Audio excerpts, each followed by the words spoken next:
Hi, everybody. Welcome to Planet Holistic Podcast. My name is Todd Schaefer, and with me, as always, is Kira Schaefer. And today we have a wonderful, special guest. Her name is Kimber Bowers. She is one of our authors that we've had with As You Wish Publishing, and Kimber has been with us for a long time. She's been with us since our first book. I think it was the Happy Thoughts Playbook, maybe? Right. She's been around for a long time, one of the all-stars of As You Wish Publishing. Like when there were chimpanzees, when there were apes using tools in the caves for the first time, Kimber was next door in her cave selling holistic services already. So she's been around for a long time, and at the same time, she's timeless and ageless and beautiful. Yes. You know, she hasn't aged a day. Not at all. You know, kind of like the late Dick Clark. You know, he looked like he was 25. You know, up until he passed. Anyway, we love Dick Clark. We love Kimber Bowers. Kimber, how are you feeling today? I am wonderful, Todd. Thank you for asking, and I'm so happy to be here with you guys. Good, great. Real quick before we dive into the topic, what's been your experience with As You Wish Publishing, just in general as an author? I love writing with you. I think I've been in 3 of the books so far, and my son wrote a book with you as well, and we had fantastic results and fantastic support through all of that, and I just honestly feel like I have grown so much as a person since undertaking these submissions and books, and I really am thankful to you for being a part of that. Thank you. Thank you. Yeah, we also published a children's book for her son. I think he's 10 years old, 8 years old.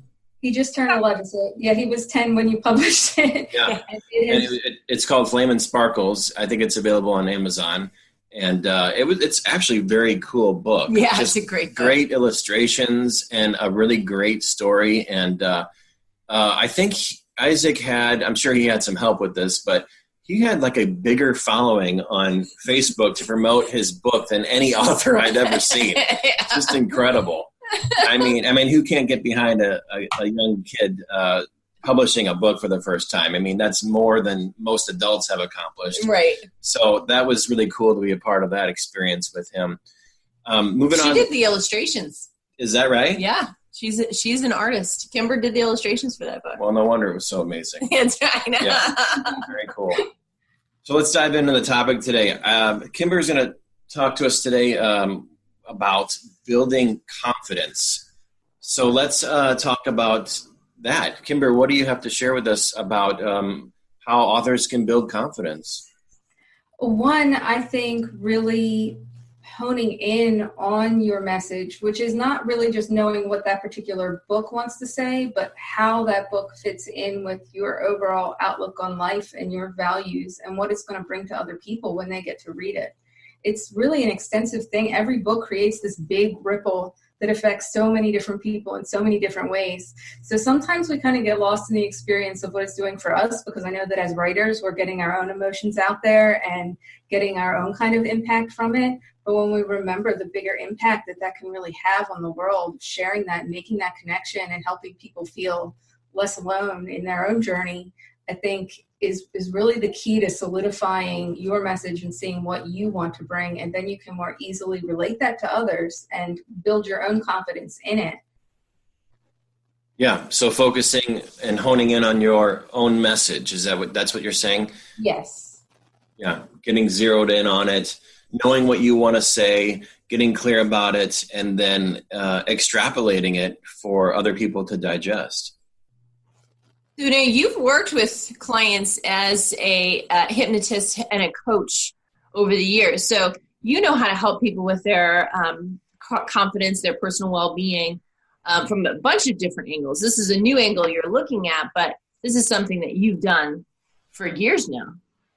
Yes, this is true. I have worked with people for, I guess, about 12 years now, coaching and hypnotherapy, and I also do Reiki, but all of those things are really tied around the same goal to release the fears that hold us back and step into our fullest expression. Mm-hmm. And even seeing my son do this book with you guys, he has really stepped into his expression, and he came out of that knowing what he wants to bring to the world and believing in his ability to do it. So it's kind of like, getting your words out there on the page, thinking about what you want them to bring, seeing how they affect other people, it all comes back to feed you more.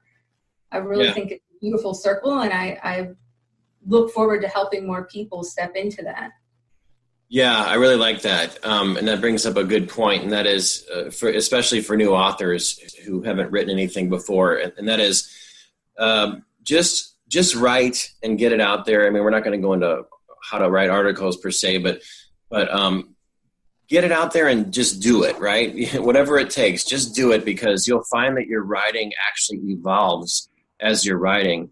And what you unlock in your own mind and spirit as a result of having taken that step is a path.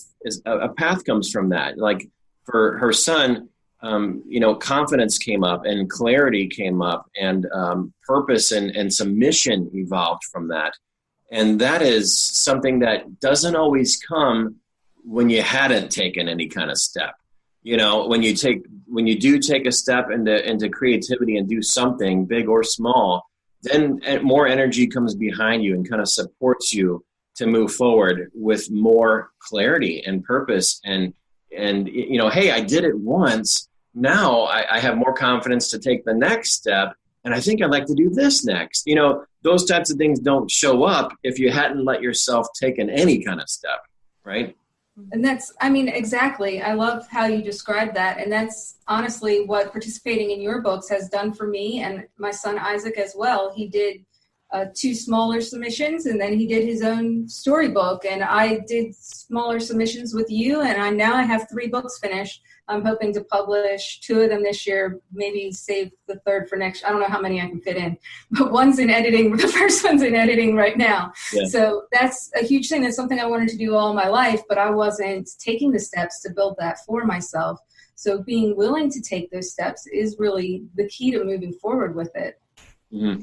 You had told me when we talked about this a long time ago, right when Isaac's book maybe was coming out, but you were like, sometimes it's easier to go and present a book, my child's book or someone else's book to a library or to a bookstore or whatever, because it's not me.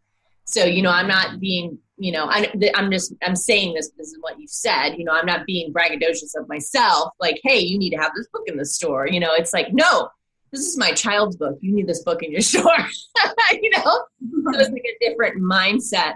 So for those people who are wanting to get their book out and wanting to get their message out, what do you say to them who are like, oh, I don't know if I can go out there just for me? Well, you can do it. I know it's not always easy, but you can. And 2, if focusing on the result of that is going to help you get into that store, how much do you want to see? You are thinking about how you want your message to be available, how you want it to be shared, how you want to touch the readers.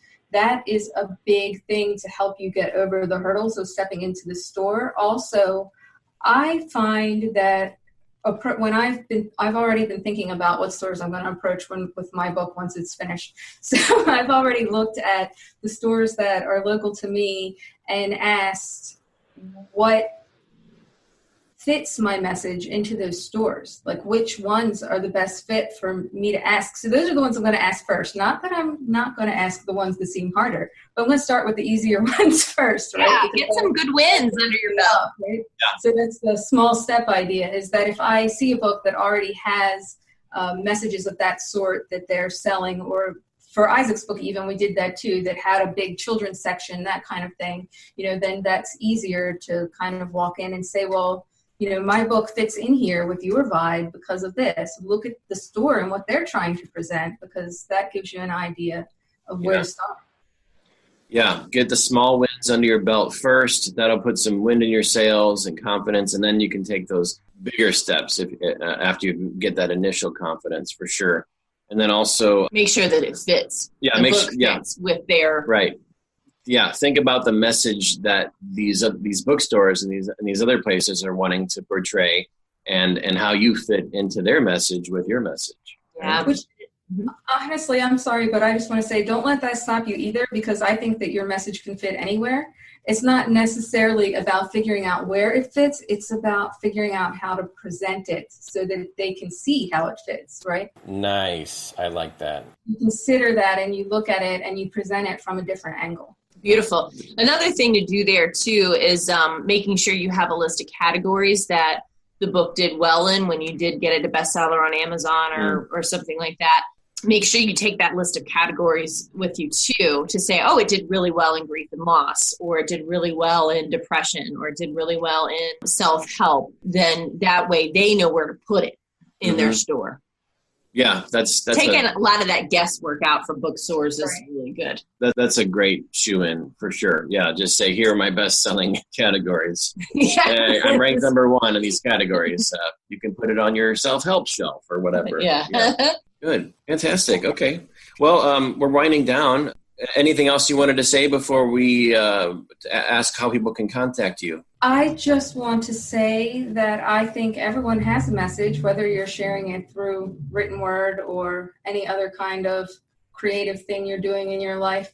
There's all different ways to share this message, and really believing in that message and growing it, I think, is what brings us ultimate fulfillment in life. So that's always what I'm trying to help my clients do. That's what I'm trying to do for myself through what I'm creating and what I'm enjoying watching my son get to do already at such a young age. That's very, very beautiful to watch. So I hope that we all can start doing that in our own lives. And really, we're the only ones that keep ourselves from doing it. So working through those things that are holding us back, getting support like you guys so generously give to your authors, and figuring out how we can start taking those steps to bring our message on a larger scale.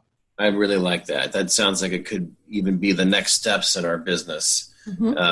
It's one thing to get people confident to share their message. It's another thing to say, hey, use this as your platform. This is just the beginning. There's a lot more you could do. So thank you for that encouragement for us and all of the listeners, Kimber. That's fantastic news. So on that note, how can people reach you if they want to contact you?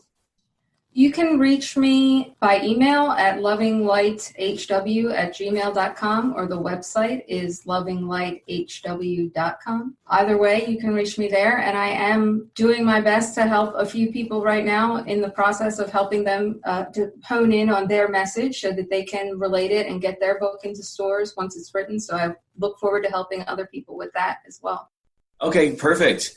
Awesome. Well, that's our time. And thank you so much, Kimber, for showing up and helping us today as, one of our veteran all-star authors. And thank you for being one of the first holistic business owners in the history of man. When cavemen were drawing on the walls, she was there. Telling them, here's how you build your confidence. Timeless and ageless. Let's get that tablet into a local bookstore. Guys, you definitely want to go out and see Kimber at her website. And if you're not an author or anything like that, you can definitely get her help as a coach and as a hypnotherapist. She comes highly recommended. Absolutely. Yes. She has this Schaefer seal of approval. For sure. Thank you so much, and we will be talking to everyone very soon. Take care. Bye.